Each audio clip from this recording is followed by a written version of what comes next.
بسم اللہ الرحمن الرحیم۔ السلام علیکم صاحبو۔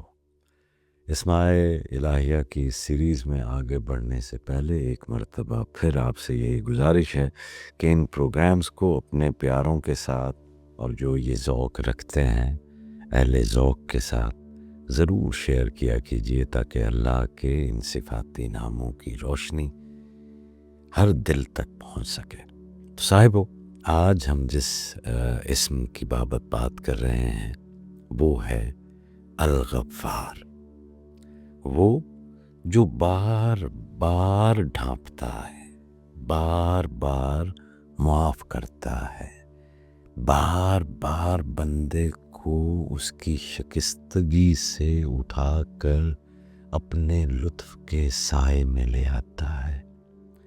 وہ خیر اور حسن کو ظاہر کرتا ہے اور الغفار بدصورتی پر پردہ ڈال دیتا ہے۔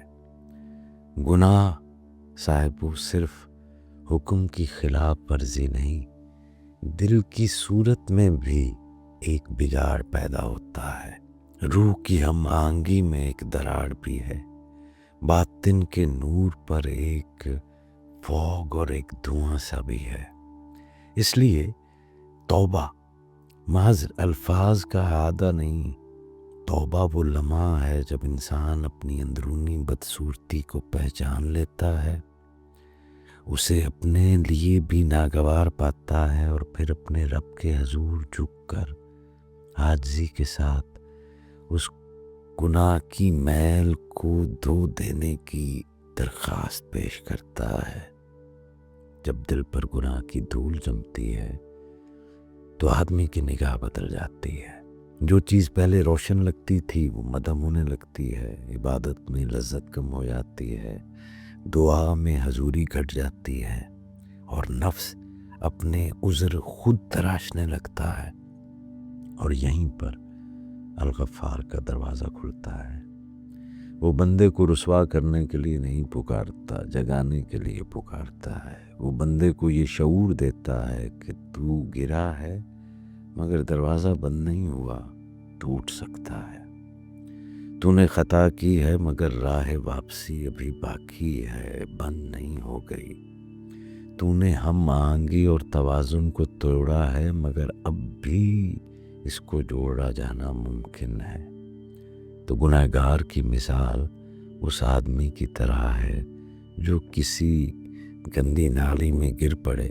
اگر اس کے اندر ہوش باقی ہے تو وہ اپنی حالت پر فخر نہیں کرے گا، نہ وہ اس گندگی کو اپنی شناخت بنا لے گا، نہ وہ یہ کہے گا کہ اب اس گندگی کا دھلنا ہی ممکن نہیں رہا۔ اب وہ فوراً پانی ڈھونڈے گا، وہ فوراً دھلنے کی جگہ تلاش کرے گا، پاک ہونے کی کوشش کرے گا۔ تو باطن کی دنیا میں بھی یہ پانی جو ہے، ہم بھی تو اسی طرح ضلالت میں ہمارا نفس ہمیں گرا دیتا ہے۔ تو کیا اب اسی کے اندر پڑا رہنا ہے، یا فطری تقاضا یہ ہے کہ آپ توبہ کے پانی کو ڈھونڈیں، ندامت کے صابن کے ساتھ اس کو ملیں؟ یہی صفائی اللہ کی طرف رجوع ہے۔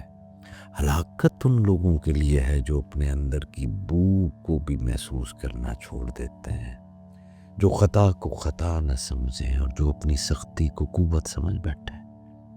الغفار کی شان یہ ہے صاحبو کہ بندہ اگر صدق دل سے لوٹ آئے، ندامت کے ساتھ، شرمندگی کے ساتھ، عاجزی کے ساتھ، اور دوبارہ وہ کام کرنے کا ارادہ ترک کر دے جس کی وجہ سے اس کی یہ حالت ہوئی ہے، تو وہ معاف فرما دیتا ہے۔ یہی الغفار کی شان ہے۔ کبھی ایسا بھی ہوتا ہے کہ جس مقام پر انسان گرا تھا وہی مقام اس کی بیداری کا سبب بن جاتا ہے، وہی شکستگی اس کے اندر دوسروں کے لیے رحم جگا دیتی ہے۔ یوں توبہ صرف ماضی کی صفائی نہیں رہتی، مستقبل کی تعمیر بھی بن جاتی ہے۔ تو صاحب، توبہ کا راز بندے اور اللہ کے درمیان ہے۔ ہر خطا کو لوگوں کے سامنے کھولنا لازم نہیں۔ اللہ دل کی خاموش زبان کو بھی جانتا ہے، بے لفظ آہ کو بھی سنتا ہے، اور چھپی ہوئی ندامت کو بھی دیکھتا ہے۔ سچی توبہ کی علامت یہ ہے کہ دل میں درد ہو، زبان یا باطن میں رجوع ہو، گناہ سے دستبرداری کا ارادہ ہو، اس کا اعلان ہو، اور دوبارہ اس راہ پر نہ جانے کا پکا عزم ہو۔ اگر معاملہ حقوق العباد کا ہو، کسی کا حق مارا گیا ہو، کسی کو دکھ پہنچایا گیا ہو، کسی کی امانت میں خیانت ہوئی ہو، تو پھر توبہ کے ساتھ تلافی بھی لازمی ہے، معافی بھی لازم ہے، اور جہاں ممکن ہو حق کی ادائیگی بھی لازم ہے۔ الغفار کی بارگاہ میں معافی طلب کرنا یہ نہیں کہ انسان ظلم کرے اور پھر صرف الفاظ سے الغفار کہہ کر اپنے آپ کو فارغ کر لے، ایسا ہرگز نہیں، بلکہ یہ ہے کہ جو حق نہ ادا ہو سکا پھر اس حق کو ادا کرنے کی کوشش بھی کرے۔ تو الغفار کا نور بندے کو ایک اور بڑی بیماری سے بچاتا ہے، اور وہ ہے اپنے آپ سے نفرت کرنا۔ خود اپنے آپ کو جو آپ برا محسوس کرتے ہیں، اس بیماری سے بھی وہ آپ کو بچا لیتا ہے۔ ندامت دل کو اللہ کی طرف لے جاتی ہے، خود نفرت انسان کو مایوسی کی طرف دھکیلتی ہے۔ ندامت کہتی ہے میں نے غلطی کی، مجھے لوٹنا ہے، اور جو اپنے آپ سے نفرت کرنے والے ہیں وہ کہتے ہیں کہ میں قابل معافی ہی نہیں ہوں۔ تو الغفار کے سامنے سارے قابل معافی ہوتے ہیں، جی وہ الغفار ہے یہ۔ تو ندامت توبہ پیدا کرتی ہے، اپنے آپ سے نفرت نہ کرے۔ جتنے بھی گناہ ہو گئے، لغزشیں ہو گئیں، اس کا مطلب یہ تھوڑی ہے کہ الغفار نہیں ہے، یا بالکل ہی ہلاک ہو گئے۔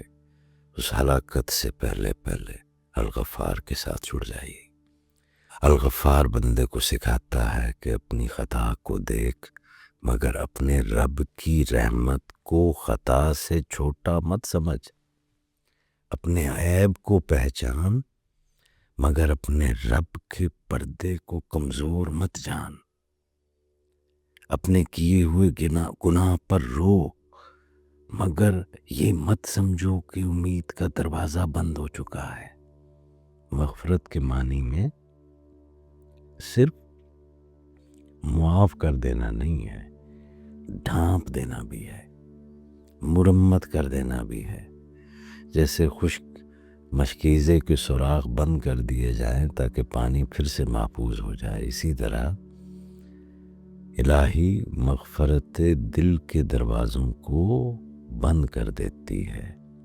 وہ شرمندگی کی آگ کو نرمی میں بدل دیتی ہے، قساوت کو نرم کر دیتی ہے، اور انسان کے اندر امید کی نمی لوٹا دیتی ہے۔ یہی وجہ ہے کہ یا غفار کا ذکر ان دلوں کے لیے خاص شفا رکھتا ہے جو بار بار اپنی لغزشوں کو یاد کر کے سخت ہو گئے ہوں، یا جو اپنی کمزوریوں کے بوجھ تلے دب کر یہ سمجھنے لگے ہوں کہ اب واپسی ممکن نہیں ہے۔ اور اب آتے ہیں ہم کہ عبد الغفار ہونا کیا ہے۔ بہت سارے احباب کا نام ہے نا عبد الغفار، تو عبد الغفار ہونا ہے کیا، اور ہر بندہ ہی کیسے عبد الغفار ہو سکتا ہے؟ تو عبد الغفار صاحب وہ بندہ ہے جو دوسروں کے عیب دیکھ کر تکبر میں مبتلا نہیں ہوتا، بلکہ اپنے نفس سے کہتا ہے کہ جس رب نے مجھے ڈھانپا ہے وہی اسے بھی ڈھانپ سکتا ہے۔ وہ گناہ کو اچھا نہیں کہتا مگر گناہ گار کے لیے دعا کا دروازہ بند نہیں کرتا۔ وہ اصلاح چاہتا ہے، رسوائی نہیں، خیر خواہی چاہتا ہے، انتقام نہیں، پردہ پوشی چاہتا ہے، تماشا نہیں۔ نبی کریم صلی اللہ علیہ وآلہ وسلم کی تعلیم میں یہی اسپرٹ ملتی ہے کہ جو بندہ دوسروں پر پردہ ڈالتا ہے، اللہ تعالیٰ کی ذات اس کی کمیوں پر پردہ ڈال دیتی ہے۔ یہی ابدیت کا ذوق ہے، اپنے بخشش کی امید کے ساتھ دوسروں کے لیے بھی رحمت کی نظر رکھنا. اور غصہ یہ بھی ایک مقام ہے جہاں یا غفار دل کو بچا لیتا ہے. جب غصہ بھڑکتا ہے تو انسان دوسرے کی ایک غلطی کو اس کی پوری شناخت بنا دیتا ہے، اس کی پوری آئیڈینٹی بنا دیتا ہے، اور اپنا زخم انصاف کے نام پر انتقام میں بدل دیتا ہے. اس لمحے اگر دل کو یاد آ جائے کہ میرا رب غفار ہے تو نفس کی آگ نرم پڑنے لگتی ہے.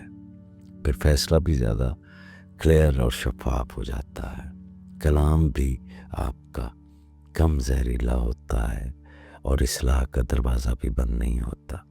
تو عبدالغفار وہ ہے جو مہلت دے، جو پردے ڈالے، جی، جو غلطی کو دیکھ کر اس کی اصلاح کرنے کی طرف جائے. تو مغفرت صرف جس کے لیے تصور نہ رہے بلکہ وہ اس کے باطن کی کیفیت ہو جائے. تو صاحبو، یا غفاروں کا ذکر رات کی تنہائی میں عشاء کے بعد یا سونے سے پہلے چند لمحے خاموش بیٹھ کر اپنے دن بھر کی لغزشوں کو یاد کر کے مایوسی کے ساتھ نہیں، امید و رجا کے ساتھ آہستہ آہستہ آپ دل میں پڑھے یا غفار یا غفار. اپنی سہولت کے مطابق پڑھیں. میں ہمیشہ تجویز کرتا ہوں کہ کم از کم ایک تسبیح آپ ضرور پڑھ لیا کریں، یا غفار یا غفار. یہ بہت ضروری ہے. ہم میں سے کوئی بھی خطا سے پاک نہیں ہے، لغزشیں ہو جاتی ہیں، انسان ہے. تو سونے سے پہلے اس غفاریت کے پردے میں آ جائیے، جی، اور پھر اللہ تعالیٰ سے دعا کیجیے کہ اے اللہ، اے غفار، اے الغفار، میرے عیب مجھ پر کھول دے تاکہ میں توبہ کر سکوں، اور پھر اپنی رحمت سے انہیں ڈھانپ دے تاکہ میں رسوا نہ ہوں. اور ایک اور ذکر یہ بھی کرنا چاہوں گا کہ جمعہ کے دن نماز جمعہ کے بعد یہ ذکر خاص طور پر بہت نافع ہے. نیت یہ کریں کہ گزرے ہوئے پورے ہفتے کی لغزشیں وہاں پر آپ معاف کروا لیں، جی، اور آنے والے ہفتے کے لیے آپ کا دل بیدار ہو جائے، جی. اور پھر ایک اور نسخہ کہ جب کبھی بھی دل میں غصہ بھڑکے اسی وقت، یہ جو لوگ کہتے ہیں نا کہ اینگر مینجمنٹ، تو اینگر مینجمنٹ کے لیے یا غفار پڑھنا بہت مددگار ثابت ہوتا ہے. تو اس وقت جب آپ کے اندر غصہ بڑھ کے یا غفار پڑھ لیا کریں تاکہ غضب کی آگ میں رحمت کی ہوا داخل ہو جائے. اور پھر اللہ تعالیٰ سے دعا ہے اس الغفار سے کہ اے الغفار، اے بار بار بخشنے والے، ہماری چھپی ہوئی خطاؤں کو جان کر بھی ہمیں رسوا نہ کرنے والے، ہمیں سچی توبہ عطا فرما. اے الغفار، ہمیں ندامت عطا فرما اور ہمیں توبہ پر استقامت عطا فرما. اے الغفار، ہمارے دل کی بدصورتی کو اپنے نور سے دھو دے، ہمارے باطن کی دراڑیں بھر دے اور ہماری سختی کو نرمی میں بدل دے. اے الغفار، ہم جو اپنے نفس پر ظلم کرنے والے ہیں، یا غفار، ہم جو تیرے بندوں کے حق میں کوتاہی کرنے والے ہیں، تو ہمیں اصلاح، تلافی اور سچی واپسی کی توفیق دے. ہمارے دلوں سے مایوسی کو نکال دے. اے الغفار، ہمارے اندر اپنی رحمت کی امید کو زندہ رکھ.